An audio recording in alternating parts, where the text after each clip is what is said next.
आज्ञा नमस्कार। पल्ली कवि हृदानंद चैनल को आपण मानक स्वागत।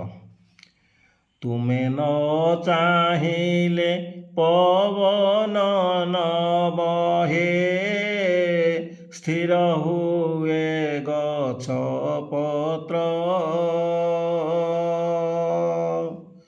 तुमे न चाहिले पलक पड़ेनी, दृष्टिहीन हुए नेत्र। बाष्परुद्ध हुए कंठ स्वर शब्द, भाषा स्फुरे नाही किछि।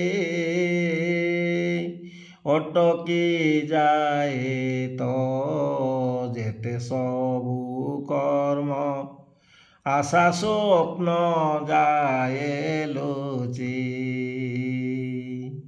जय जगन्नाथ। धन्यवाद। नमस्कार।